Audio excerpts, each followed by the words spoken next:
السلام علیکم ورحمۃ اللہ وبرکاتہ۔ بسم اللہ الرحمن الرحیم۔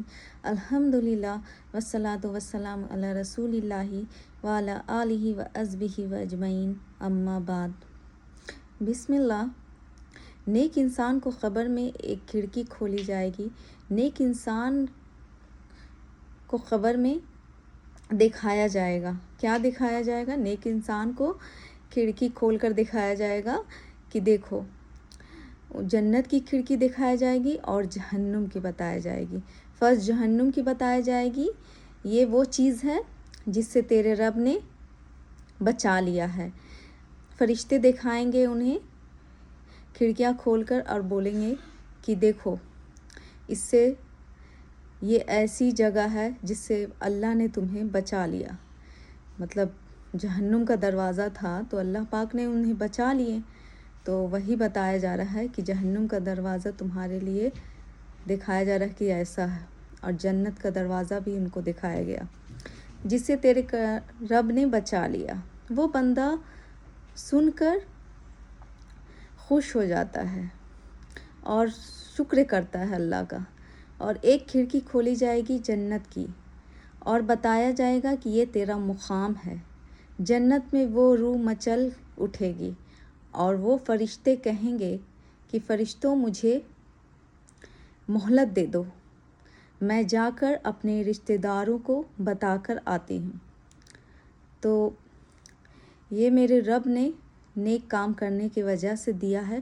وہ فرشتے کہتے ہیں کہ یہ مجھے رب نے اچھے اچھے اعمال دیے ہیں، اور اچھی اچھی یہاں بصارتیں دی ہیں، اور اچھی جگہ پہ ہمیں رکھے ہیں، تو اس لیے وہ خوش ہے۔ وہ روح کو بستر ملا، بہت اچھے بستر ملے ان کو، اور وہ روح بہت خوش ہوئی، بہت خوش ہوئی، تو اس لیے ان کو بصارت دیا گیا، اور ان کو جو فرشتے دکھا رہے ہیں کہ دیکھو تمہارے لیے کیا کیا مقام ملا ہے، تو اس وجہ سے وہ روح خوش ہو جاتا ہے، اور سوچنے لگتے ہیں کہ میں جاؤں اپنے پریوار، فیملی، اپنے بھائی بہن، اپنے گھر، آس پاس کے لوگ سب کو بتا کر آؤں۔ تو یہ میرے رب نے نیک کام کرنے کی وجہ سے دیا ہے۔ تو فرشتے کہیں گے لوٹنے کا چانس نہیں ہے، یہاں جو لوگ آتے ہیں وہ لوٹتے نہیں ہیں، لہذا تم اطمینان کرو اور اطمینان سے سو جاؤ۔ انسان دعا کرے گا، اے اللہ قیامت جلدی آ۔ وہ مردے چاہیں گے کہ قیامت جلدی آئے تاکہ مجھے وہ مقام ملے۔ وہ دعا کریں گے کہ قیامت جلدی آئے تاکہ وہ مقام مجھے ملے، چونکہ وہ مقام مجھے چاہیے۔ وہ انسان کو وہ مقام چاہیے جو بتایا گیا وہاں، اور وہ کہتا ہے کہ قیامت جلدی قائم کر میرے اللہ تاکہ میں اٹھوں۔ اللہ سے وہ دعا کرتے ہیں کہ اے اللہ قیامت جلدی قائم کر تاکہ میں اٹھوں، اور اس روز اور سفر آخرت کا جو اینڈ ہوگا، اس میں جو بھی بتایا جا رہا ہے کہ مجھے ملنے والا تھا، تو وہ مجھے جلدی سے مل جائے۔ اس کے بعد جنت کی کھڑکی کھلی رہے گی وہاں ان کے لیے۔ اس کی کچھ ہوائیں وہ محسوس کریں گے۔ ایک بہترین بستر اس کے لیے بچھائے جائیں گے، اور فرشتے کہیں گے کہ اے شخص، آرام سے اور اطمینان سے تم اس پر سو جاؤ۔ فرشتے ان کو کہتے ہیں کہ تم اطمینان سے اور ریلیکس ہو کر تم یہاں سو جاؤ، آرام سے اطمینان سے تم اس پر سو جاؤ۔ دلہن کی طرح بستر پر سلا دیا جائے گا ان کو، جیسے دلہن کا سجا ہوا بستر رہتا ویسا سلا دیا جائے گا، اور اس کے بعد وہ اطمینان سے سو جائیں گے۔ اللہ کی طرف سے حکم ہوگا اس کا نام علین میں لکھ دیا جائے، نیک کاروں میں لکھ دیا جائے، اس کا رجسٹر پہ نام لکھایا جائے گا، نیک کاروں میں لکھایا جائے گا، نام لکھ دیا جائے۔ آئیے اس کے مقابل جو انسان گناہ کرتا تھا، جو جرم، کفر، شرک، نفاق، اس کی زندگی کیسی کٹے گی؟ ہم پر رحم کر اور ہماری حفاظت کریں اللہ پاک۔ اللہ تعالیٰ ہم لوگ سبھی کو حفاظت اپنی حفظ و امان میں رکھیں اور اپنے ہم لوگ پر رحم کریں اللہ تعالیٰ۔ اللہ تعالیٰ یہ سب تکلیفیں، یہ بے چینی، یہ پریشانی، یہ سب سے اللہ تعالیٰ ہم لوگ کو بچائیں۔ آج کل کے لوگ تو دین پر چلتے نہیں ہیں اور ادھر ان کو ہوس خواہشات بڑھتی جا رہی ہے، میں یہ لے لوں، میں بنگلہ بنا لوں، میں کار لے لوں، میں گھر لے لوں، میں زمین لے لوں، میں یہ پیسہ کما لوں، وہ پیسہ، اتنا پیسہ کماؤں، اتنا پیسہ کماؤں، لمبے اتنی ساری ان لوگ کی خواہشات اور خواب دیکھتے ہیں۔ ان لوگ کی نہ خواب پوری ہوتی، نہ خواہشات پوری ہوتی ہے۔ تو اس لیے انسان کو دنیا، آج میری آنکھ بند ہو جائے گی تو آج سب کچھ یہیں رہ جائے گا، صرف آپ کے ساتھ کیا جائے گا؟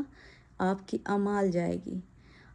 اللہ تعالیٰ آپ کو دولت، دھن، شہرت، مقام، اچھے بڑے بڑے مقام، دھن، دولت، شہرت سب دیں گے، پر کیا ہے کہ وہ سب آپ کو قبر میں کام آنے والی چیز نہیں ہے۔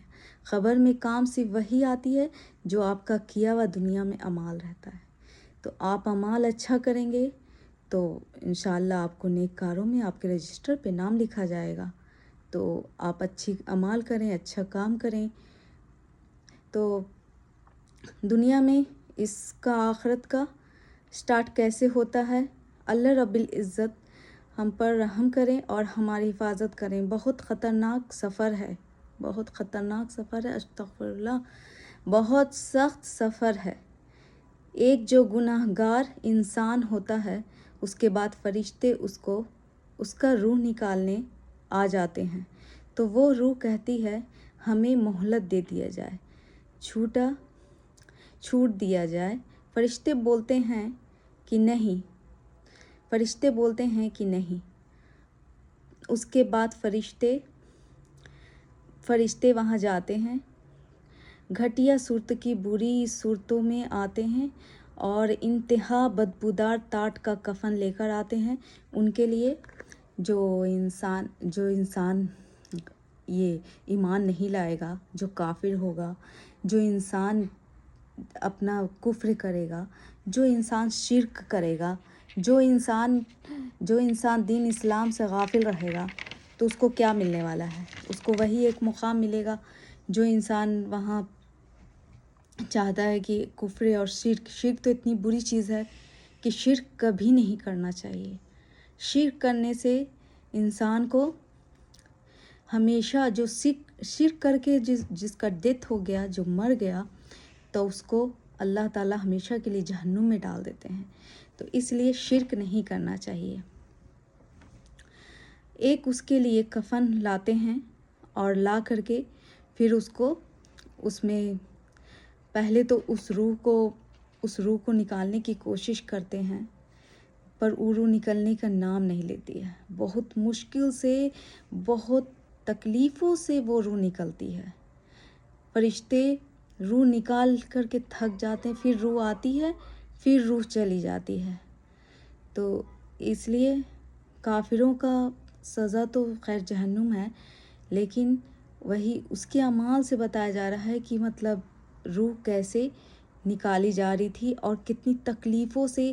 جیسے ایک چیز ہوتی ہے کہ اگر آپ چل رہے ہو راستے میں تو آپ کو کانٹا چبھ گئی، اگر کانٹا وہ چبھ گئی تو آپ کو وہ کانٹا نکلی ہی نہیں، آپ کو وہ درد دے گا، آپ چلیں گے پھر بھی تکلیف ہوگی، پھر وہ کانٹا نہیں نکلے تو پھر آپ کے اندر وہ اتنی تکلیف دے گی۔ تو اس طرح سے مطلب ایک میں مثال دے رہی ہوں کہ اس ٹائپ سے ہی روح نکالی جائے گی، تو روح کو اسی ٹائپ سے تکلیف ہوگا، مطلب وہ نکلنا ہی نہیں چاہے۔ تو خیر فرشتے ان کی روح نکالیں گے اور روح نکال کر پھر اس کو بہت مشکل سے روح نکلے گی، پھر ان کی روح کو نکال کر ٹانٹ کے کفن، ایسی بدبودار کفن ہوگی ان کی، ایسی گندی کفن ہوگی، اس میں فرشتے اس روح کو لپیٹ دیں گے۔ اس روح کو لپیٹنے کے بعد پھر فرسٹ آسمان پر لے کے جائیں گے، مطلب پہلا آسمان پر لے کے جائیں گے۔ پہلا آسمان پر لے جانے کے بعد پھر وہ پہلے والے فرشتے کہیں گے لے جاؤ یہاں سے، کتنی بدبودار کون سی روح آئی ہے۔